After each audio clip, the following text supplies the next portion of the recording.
I'd like to make a point about that she perhaps, if she had more time, would have gone into. But big data has been very successful in the business world. But it has been very unsuccessful in the academic world. There is a tendency for the big data people in the academic world to disregard the basic tenets of science. There is not hypothesis-guided inquiry going on, and that's one of the reasons why it is difficult to gain meaning from large masses of data. For example, redundancy. Large data usually means that there are many observations that are repeated. The problem of spatial autocorrelation as an example. I could go on this subject, but I would like to just leave it as something for the group to think about or respond to with regard to the analytics of dealing with big data. Anybody want to pick up on that? Oh, okay. Thank you, Arthur. Well, there are two things, research, cities, and businesses. If you look at big data within an organization, they are using big data to understand their customer, right? They are building data warehouses, customer relationship management, which involve the artificial intelligence. If the client change his, her needs, they need to understand why, because if you push on the button B, on the other side, they already know what to offer if you push B or D. That is artificial intelligence. It's big business. They need to understand it. They need to know the customer to keep the customer. In research, we are doing research, but we are not really citizen-orientated yet. We are not attached to that person as a business or a company is doing. So there are two different worlds, but I agree we need to do that to understand, to go deeper into that system.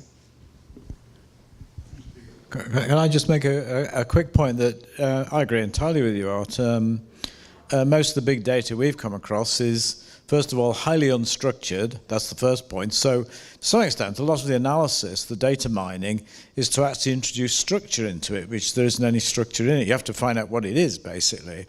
And then secondly, it's highly unrepresentative in some sense that, everybody in the place, in our place, seems to be playing around with Twitter data, but only 5% of Twitter data is geocoded, perhaps even 1%.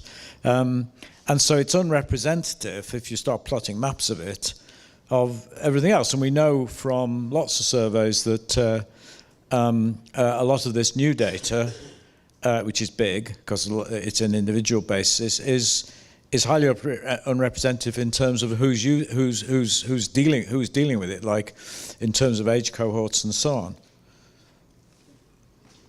Can I provide counter argument? I don't want to disagree with you, Arthur.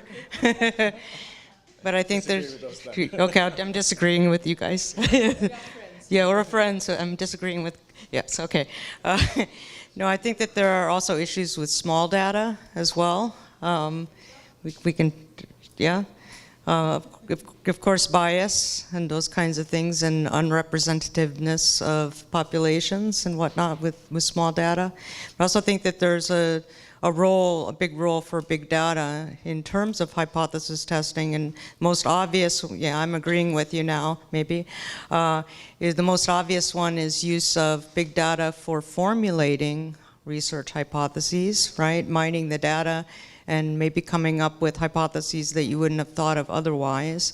That's just an example. So I think that there is a role for big data, but I think we need to think a little bit more about how we can use big data to understand and characterize, maybe rethink different theories. That's something we need to work on.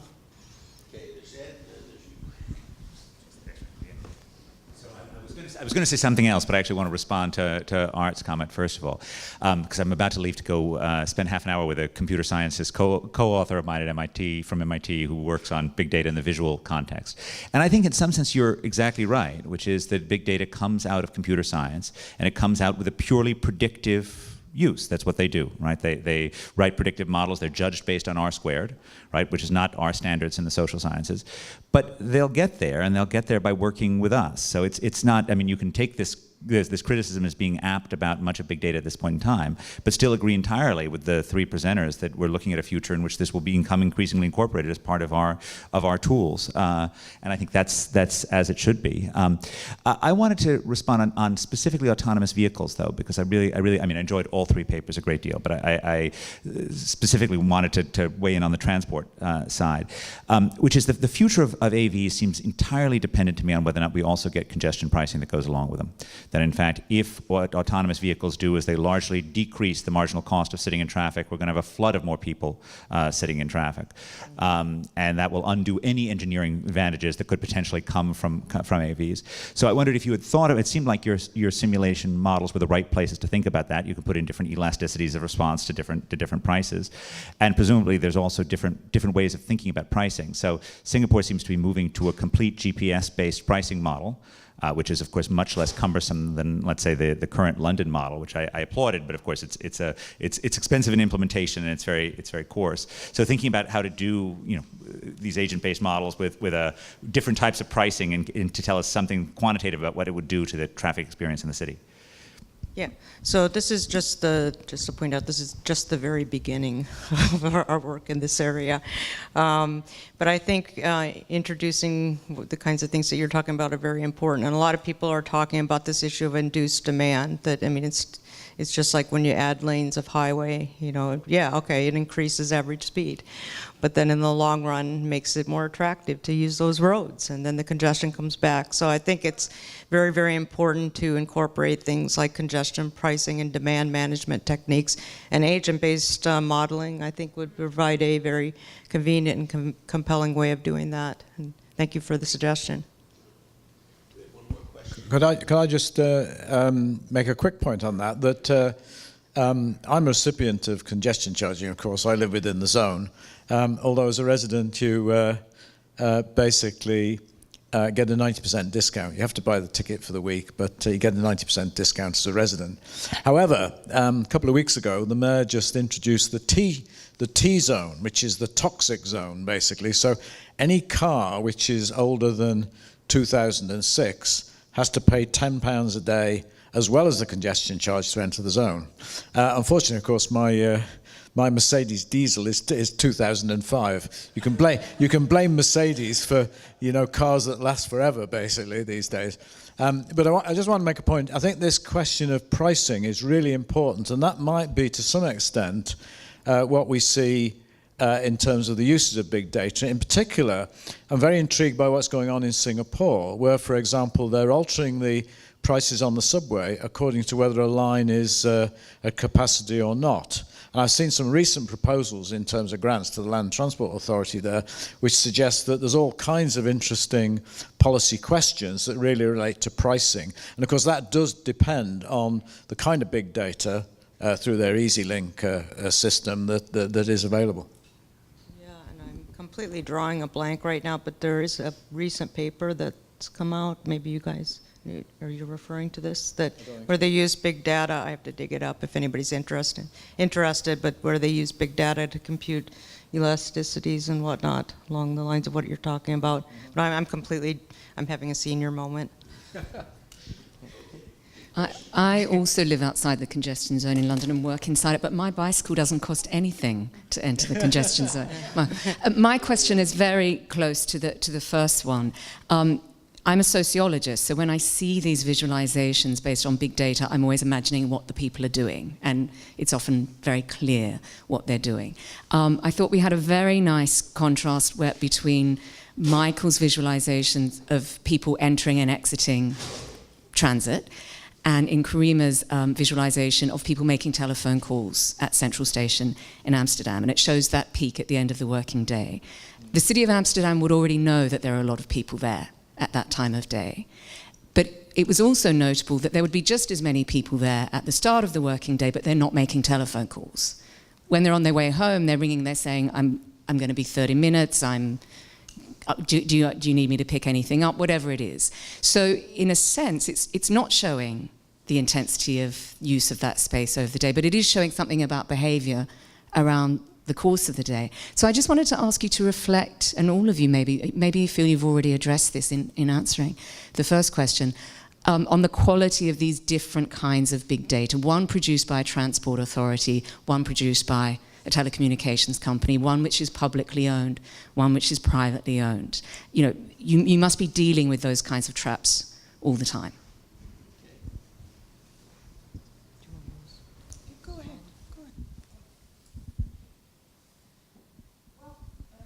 Oh, okay. Well, for me, the question is not only, this was an illustrate conceptual, right? What is happening, the interaction, right?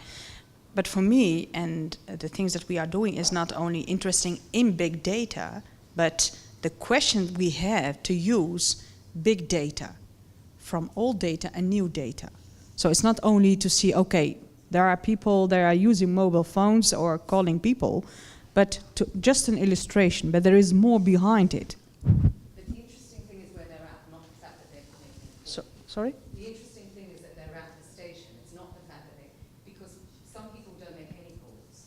Some No. people make calls. That's a mistake. What? That's a mistake. So it's not the number No, of you calls. see, there are they always two, sorry, maybe it's the microphone. There are always two things in all this telecommunication research.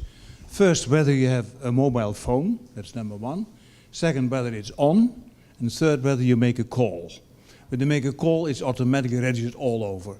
If you even don't use the telephone, nevertheless, it is registered where you are. That's also why that's why it is used for all traffic management measures all over the cities in Europe.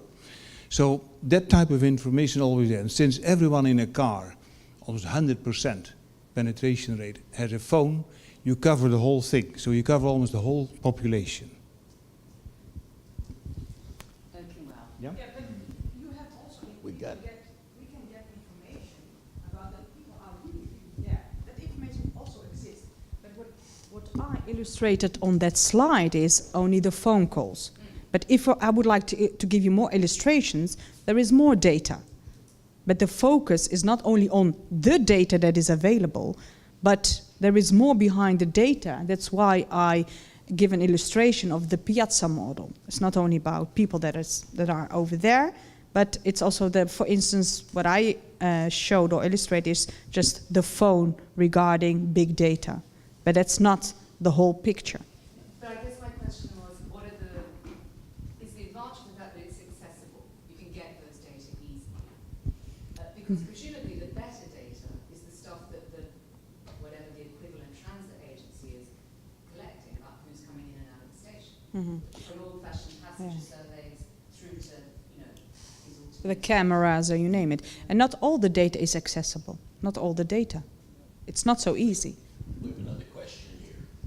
Well, first comment, excellent panel, by the way. Laurie, your presentation informed some of us, including me, about what the range of these technologies are that are impacting our lives and our institutions and our organizations. Michael, your presentation was good because it comes very close to being used to guide planning, decision making, and to some extent policy making. So I think you're on the frontier of linking those things up. Karima, yours was good, and I think Art's comment was partly correct. There are about 10 or 12 cities in the world that are trying to build full range dashboards, as I understand it anyhow. And what's interesting about the possibilities there is that for each one of these goals, like take entrepreneurship and innovation, for example, there are operational concepts on how to evaluate the capabilities of these in cities, regions, states, nations, and the world for that matter, that are multi-points. They refer to them as entrepreneurship ecosystems, for example.